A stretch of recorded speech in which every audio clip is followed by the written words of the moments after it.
Good morning mga katakloy. Dito ako ngayon sa bahay namin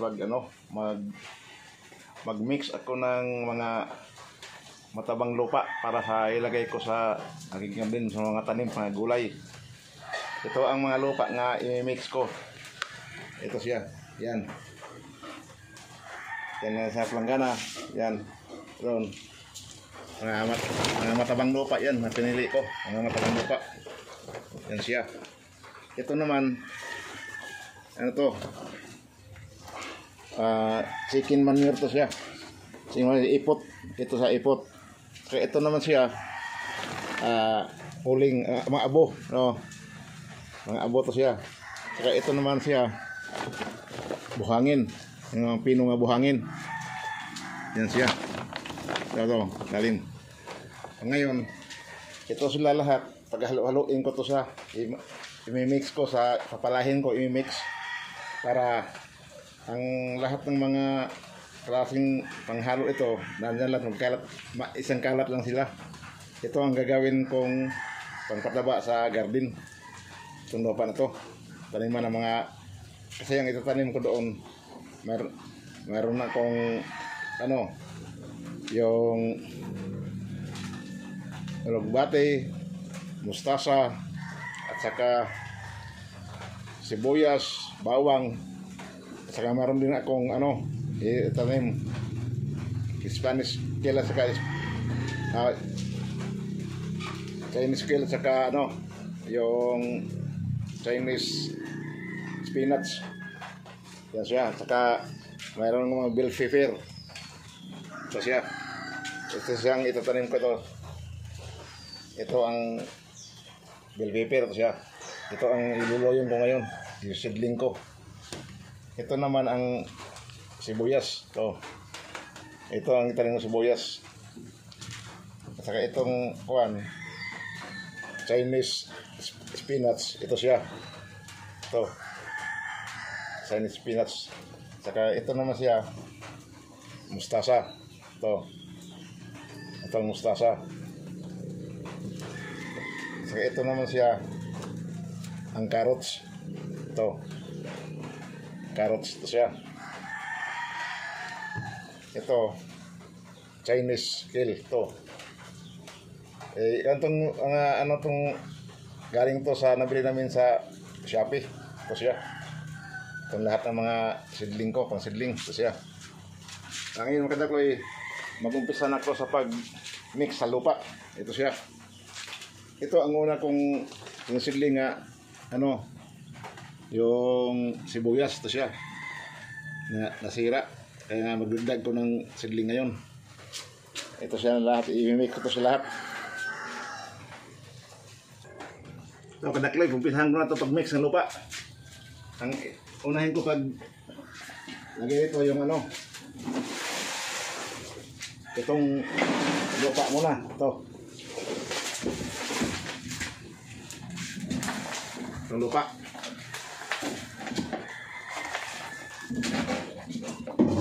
Check.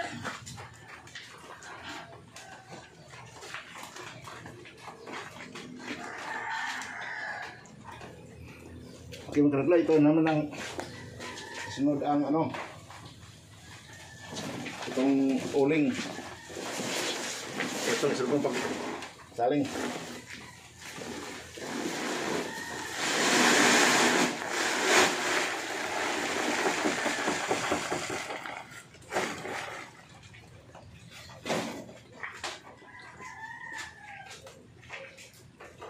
Ang isunod naman ang itong ipot chicken manure ito.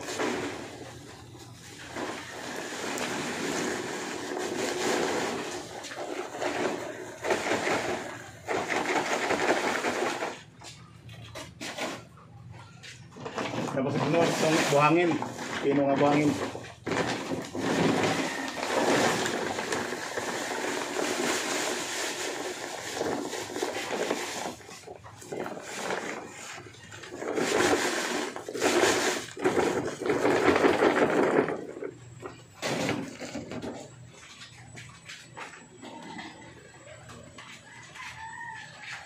Ito na, pag i-mix na dito. para mahalo lahat.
Darle para kung gumasan ng siminto.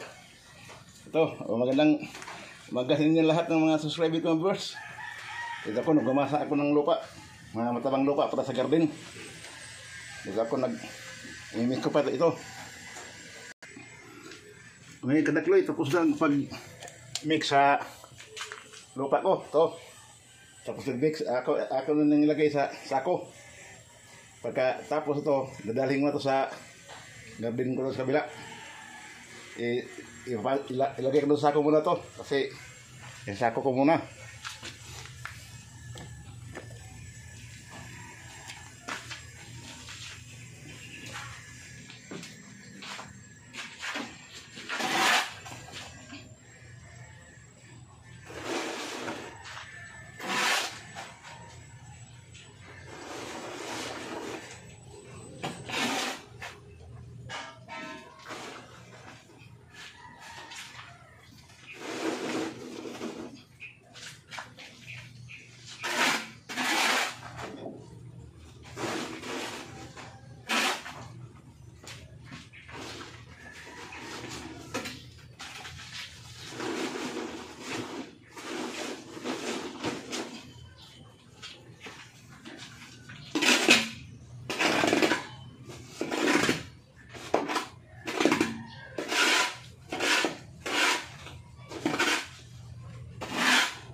Ito, pangalawang sak na to.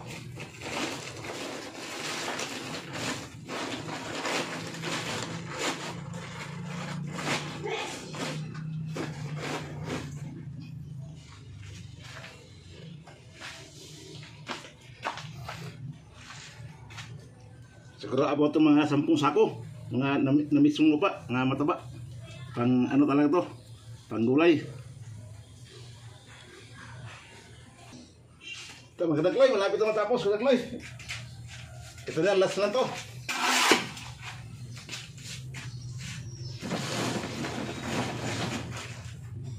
Bali, pang-anin to na ito kalahating sako ang na mix ko.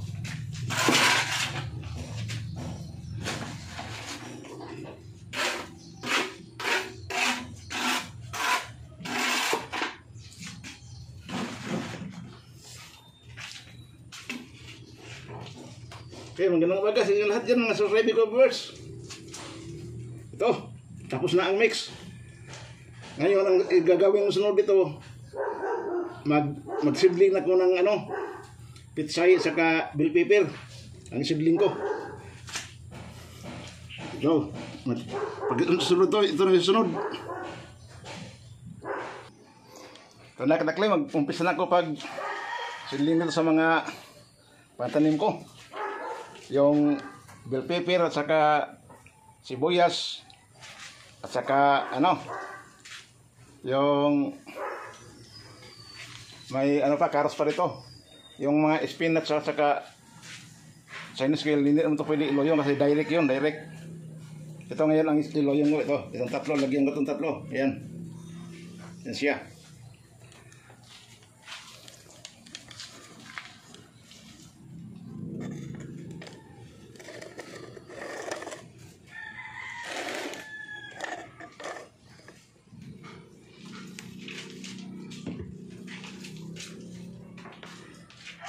Ito siya, kadakloy ang iuna ko pag luyong ito siya.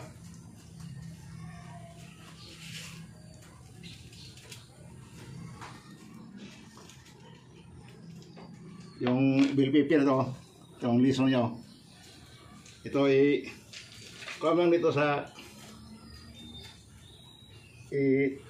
broadcast lang ito pag yung hindi magkalapit-lapit. Kailangan hiwalay-hiwalay. Ito siya.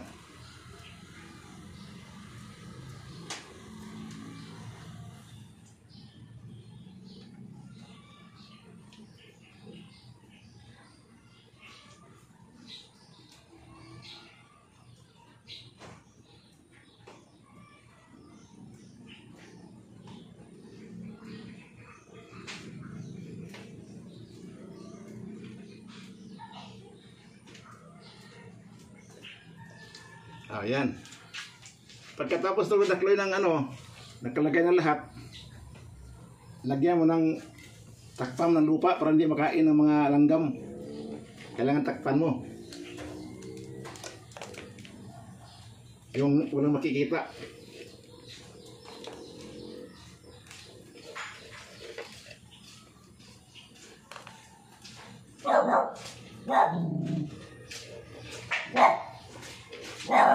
Kailangan ang lupa mo mabuhaghag to. No, tulad ito mabuhaghag.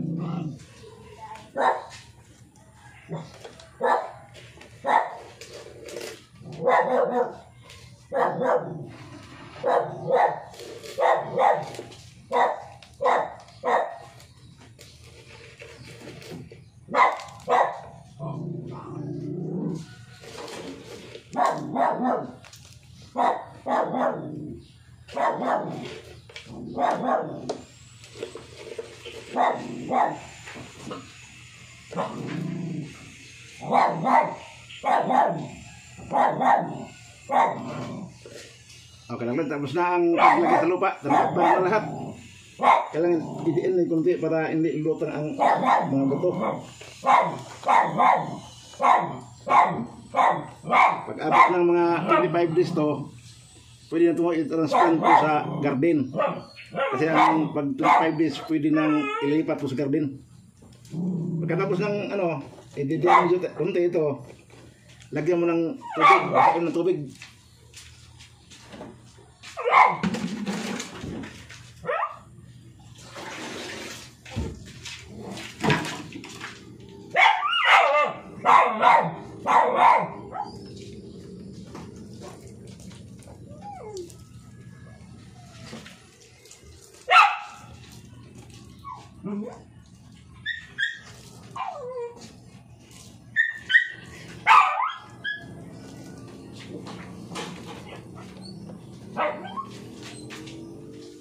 Oh, tapos sa kalagay. Yan, hintayin mo lang yan pag after mga 8 days, ayan, tutubo na siya. Makikita na siya na tutubo na siya.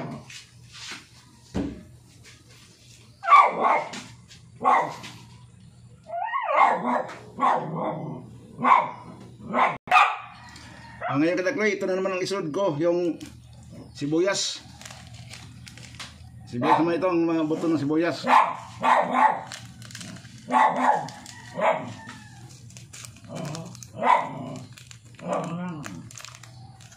Oh, yan mga buto sibuyas. Oh. Ganun din, ikalat mo rin dito sa container. Eh, ganun-ganun lang mo lang. Kasi ang liso ng sibuyas, mga maliliit lang to. Halos na hindi makita.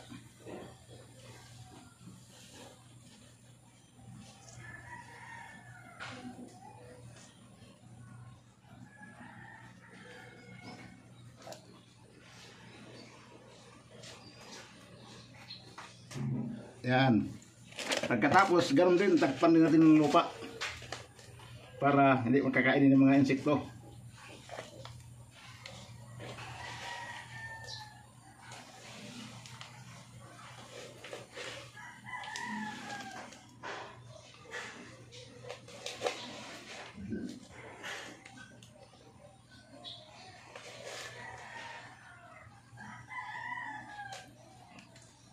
Itong sibuyas kadakloy, after 7 days, mag-umpisa ito na pag wala, sibulos lang, 7 days.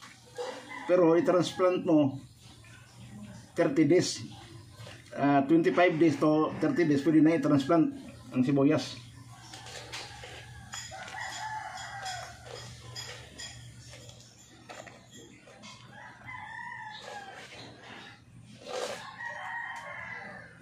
Tapos idiin natin na gano'n para didikit talaga siya.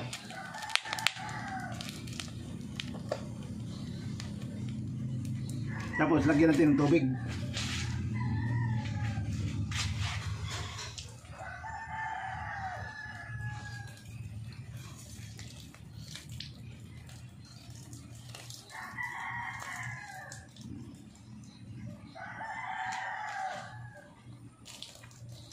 Ayan. Pwede na yan. Hintayin mo lang pag tubo niya. After 7 days, makipakita na yan.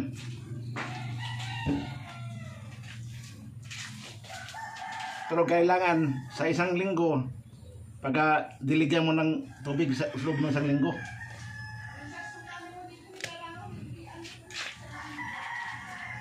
Okay, kinakoy. Salamat. Ito na ang paggawa ng mga punla sa sibuyas na bell pepper. Ito na siya. Hintayin lang ng kung kailan i-transplant natin to. Okay. Salamat sa lahat. Mga subscriber ko mga viewers. Thank you. Magandang umaga lahat. Yung mga hindi pa subscribe, pwede na subscribe. At paldito ninyo ang notification, bell notification at saka all. Para laging update kayo sa mga vlog ko. Okay, thank you. Thank you guys. Thank you for all. Thank you for watching. Thank you.